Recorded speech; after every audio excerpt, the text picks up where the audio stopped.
So, welcome to Hopefully Here. I am super stoked to have you. I am embarking on my own sort of reading challenge. And I decided to put together just a really quick little list of reading challenges that are available, easily accessible to people. And I think a reading challenge can be good because it can help get you out of the slump. It kind of directs your reading. It helps you choose what you're going to read next. But it can also really expand your horizons. It can put you in contact with books and authors that maybe you had never heard of before. You can start reading from genres that maybe you don't typically gravitate towards. And that is kind of what the one that I'm going to be doing is doing for me. And we'll talk about that in a little bit. But for now, just a really quick kind of list of how maybe you can use reading challenges to spark your reading and make it a little bit more interesting if you want. First is the really easy ones, which are book prize, a book prize reading challenge. So choose a book prize of your choice, read the long list or read the short list, or just read winners from the past 10 years or whatever, or pick a year that is from it has to be at least from 3 years ago, so you'll be getting a little bit more of a backlist sort of thing, and you have to read all the books from that random year. And there are some prizes that have been around for a long time, so you could get some very interesting years if you were to go that method. That could be really fun. And maybe choose a prize that you aren't necessarily familiar with. There are obviously kind of the bigger prizes. You got the Nobel and the Pulitzer. The Women's Prize is a lot of fun. Booker, the International Booker, the Goodreads, and go from there. But you also have more kind of niche book prizes. You've got the Hugo Award, which I believe is for science fiction and fantasy. You've got the Berbelian, which is about disability representation in literature. You have there's one out there that's about mystery, like the Edgar Award or something like that, which is mystery nominations, and it's just something to have a lot of fun with. I personally pay attention to the Women's Prize. I enjoy watching prediction videos for that one because it always introduces me to books and authors that I had never heard of, and I always find something that I really enjoy. I typically like the Booker. I have a video on it. Booker was not for me this year, but that's fine. I've always enjoyed the Canada Reads. I say always.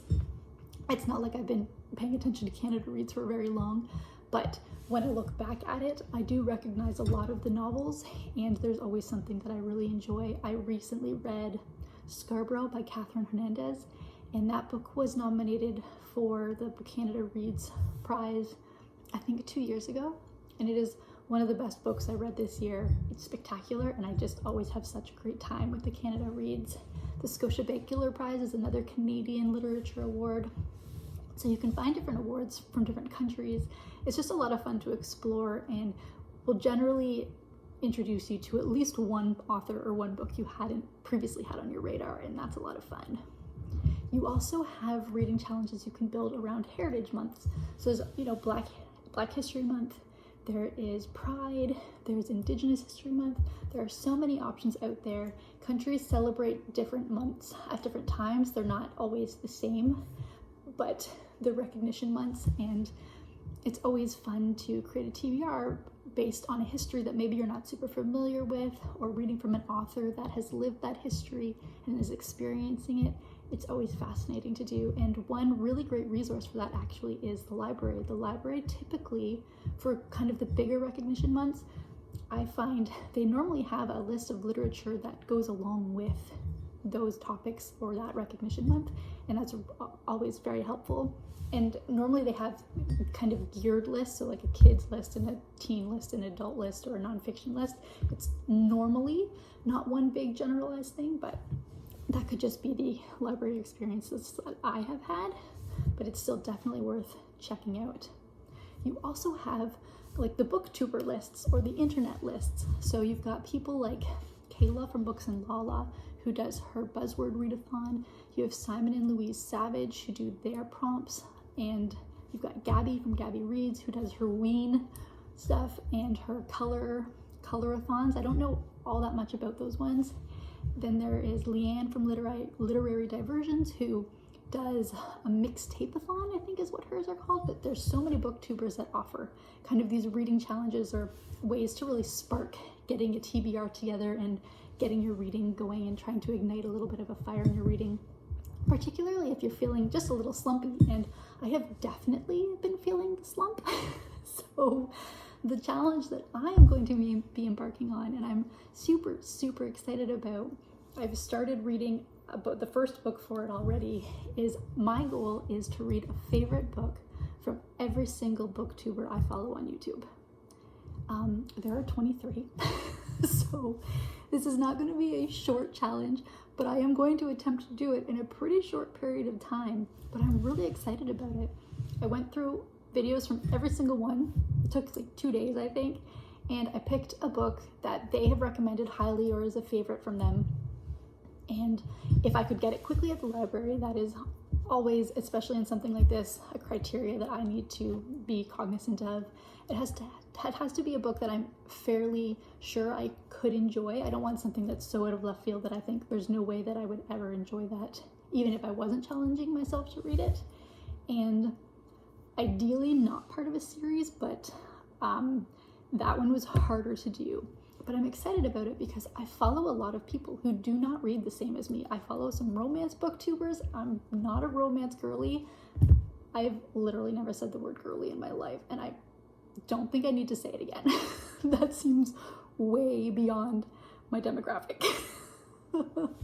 I follow some science fiction and fantasy booktubers. That's a little bit more of my genre, but even then is not something I really head to on a normal basis.